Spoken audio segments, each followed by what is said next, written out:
Sometimes, what feels like failure is simply a pause, a silence between chapters, a quiet reminder that life is not a race, but a rhythm. When you feel lost, it does not mean you are broken. It means you are being called to listen more deeply. There is a strange expectation in this world that we must always know what we are doing, that we must wake up with a plan, a purpose, and a path, all neatly paved before us. But some of the most powerful transformations begin with confusion. Some of the most meaningful journeys begin with standing still. A young man once stood on the edge of his 20s, armed with a degree and a pile of dreams he did not understand.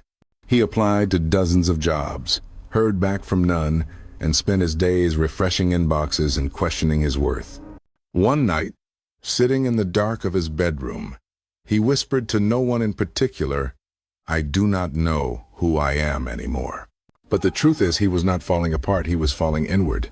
It is in the stillness that we meet the voice within, the one that gets drowned out by noise and timelines and the weight of expectation. And that voice is patient. It does not demand an answer. It simply asks that you stay. Stay with the questions.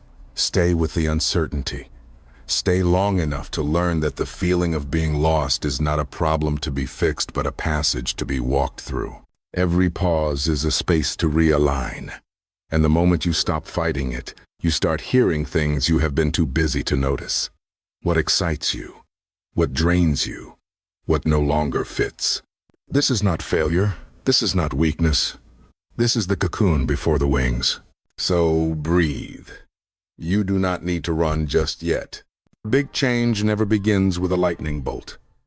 It begins with a whisper, and often that whisper sounds like this: get up and brush your teeth. We tend to believe that motivation must come first, that we need to feel inspired before we act.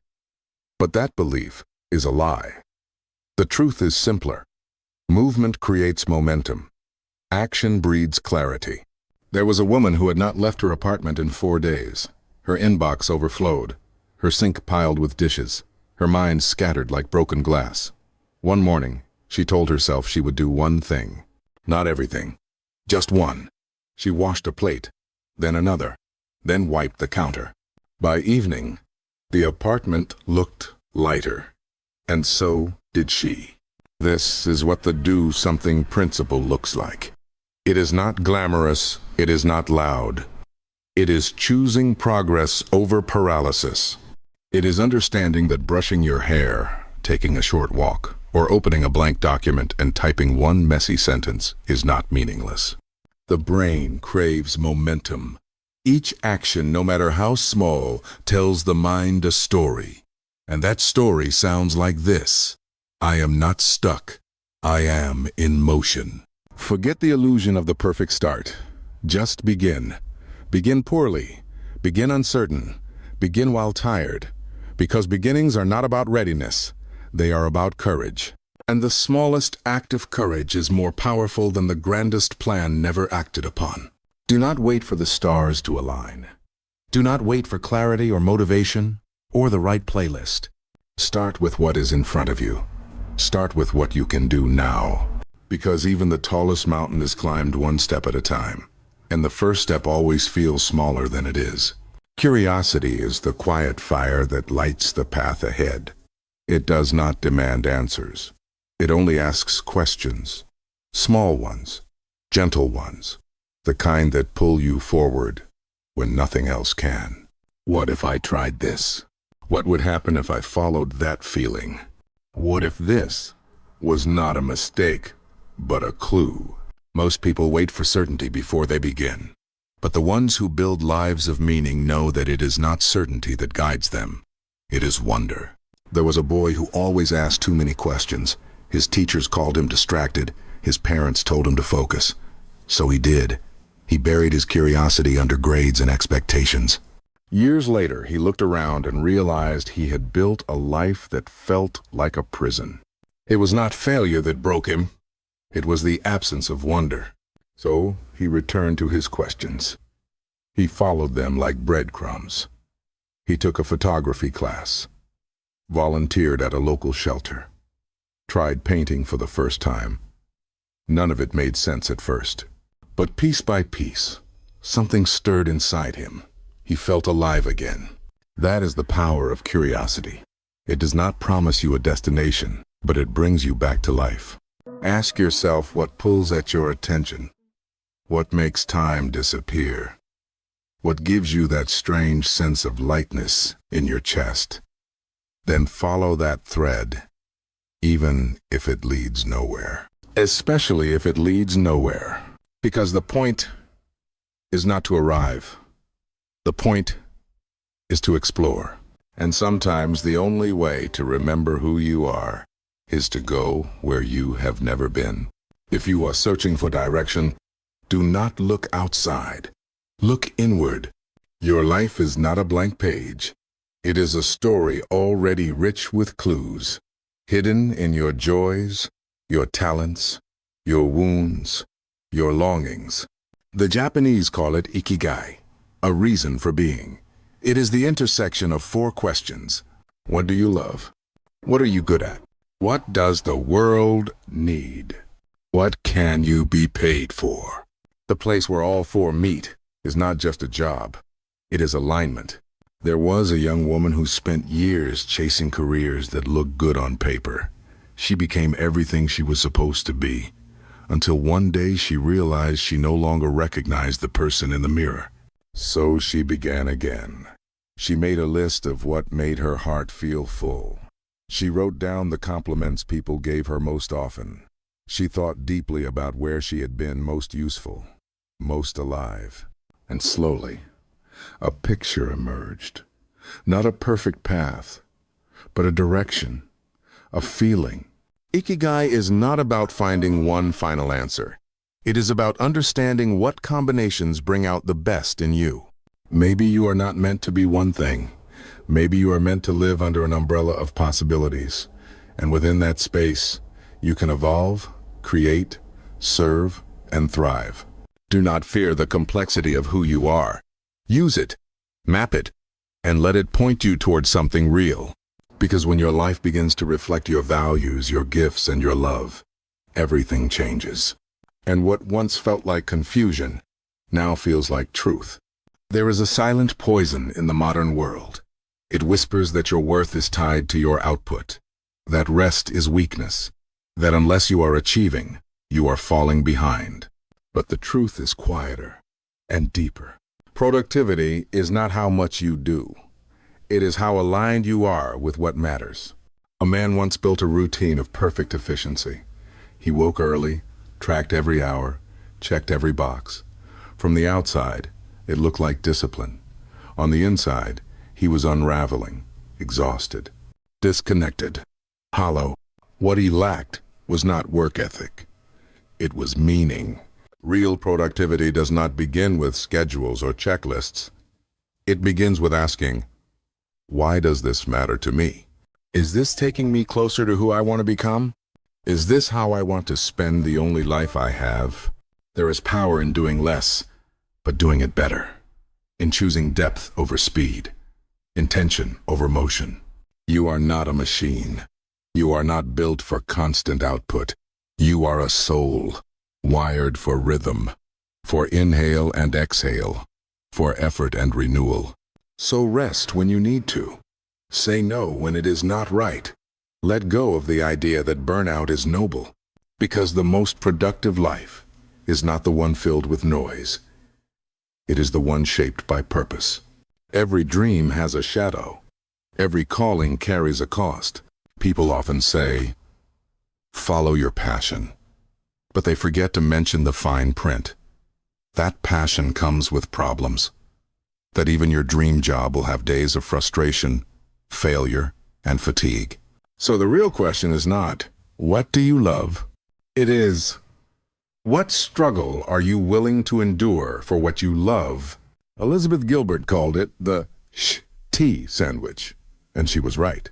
A woman dreamed of being a doctor, not because it was glamorous, but because healing brought her alive. She studied for years, spent nights in hospitals, missed holidays and sleep. She witnessed pain, chaos, loss, And still, she stayed, because that was her sandwich, and she was willing to eat it. A man dreamed of building a business, not for fame, but for freedom.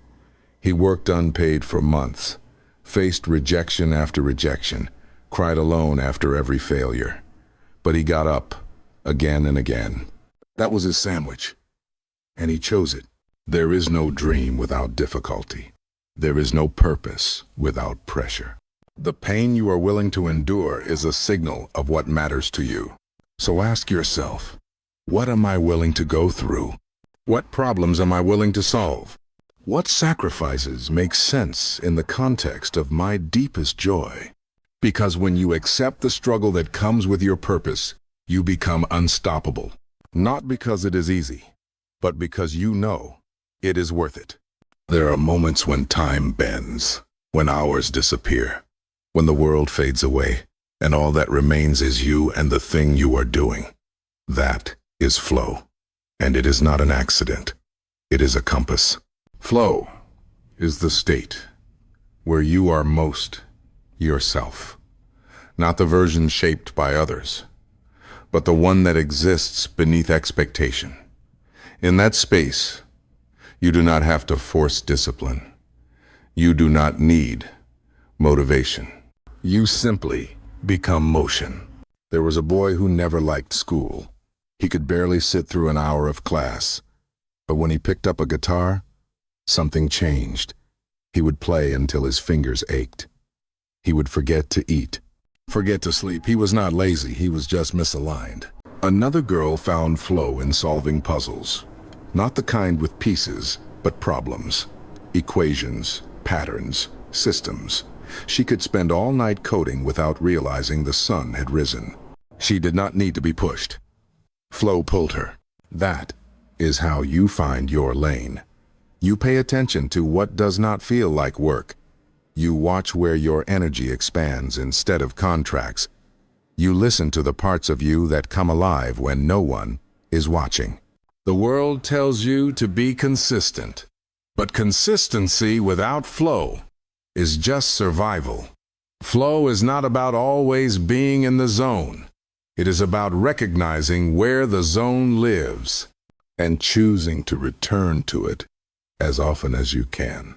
Because what puts you in flow points to what makes you whole.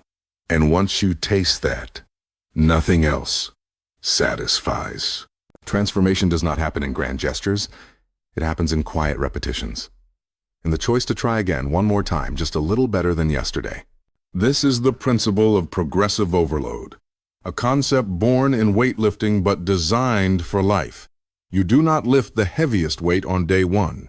You lift what you can, and then slowly you add 1 pound, 1 rep, 1 step more. A man once hit rock bottom, lost his job, lost his confidence, could not get out of bed. On day 1, he brushed his teeth. That was all. On day 2, he walked to the end of the block. Day 3, he applied for a job. Day 30, he had interviews lined up. Not because he forced a comeback, but because he respected the rhythm of recovery. When you build with progression, you honor the nervous system.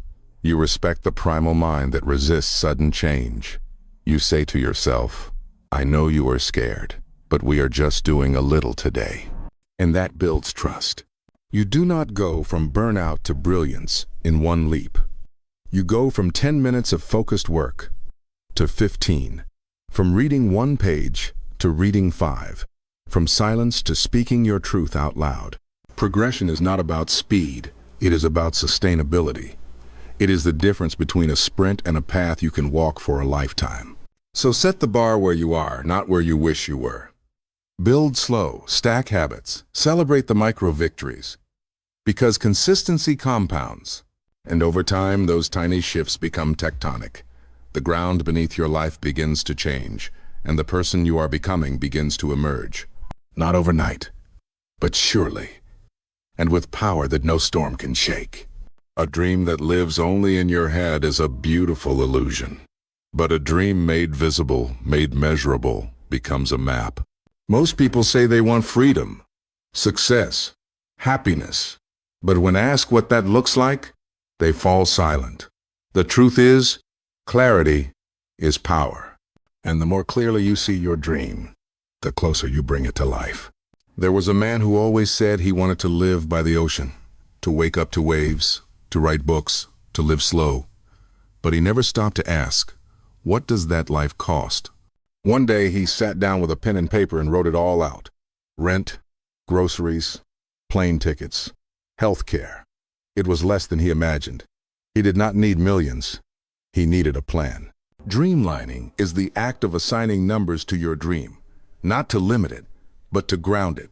Because a dream grounded in reality is no longer a fantasy. It is a destination. Ask yourself, what do I want my days to look like? Where do I want to wake up? What do I want to wear? Eat, create, share, then go further. What does it cost to live this life?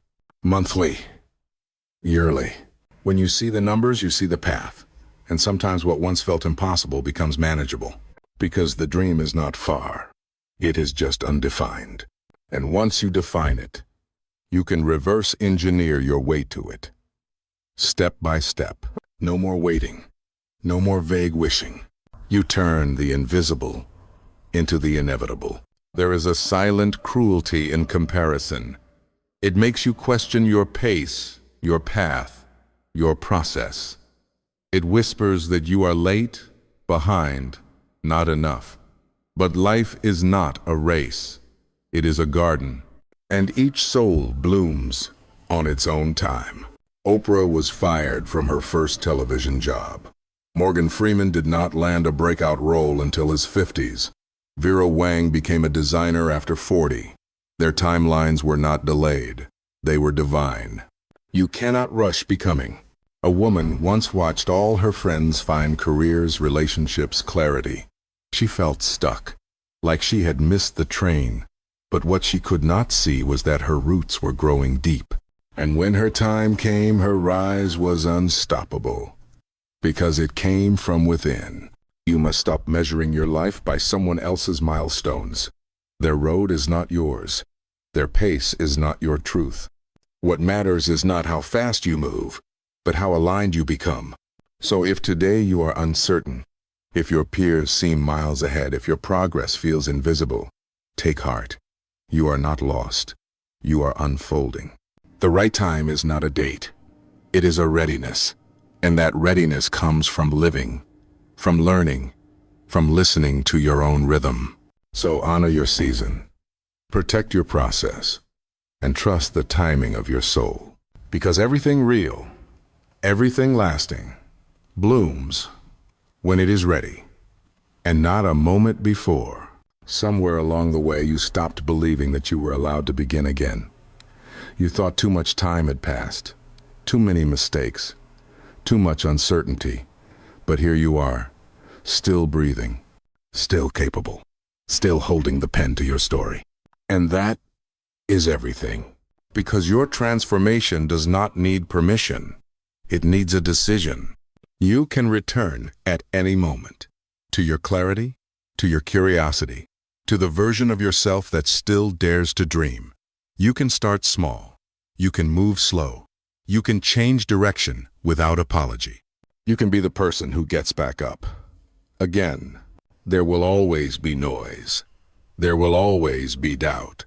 But the voice that matters most is the one inside you that says, we are not done yet. So take the pause. Start with one thing. Follow the pull of what lights you up. Embrace the discomfort. Build slowly. Define your dream. Trust your season. Because your life is not behind you. It is still unfolding. And you are not late. You are right on time. Right here. Right now. Ready.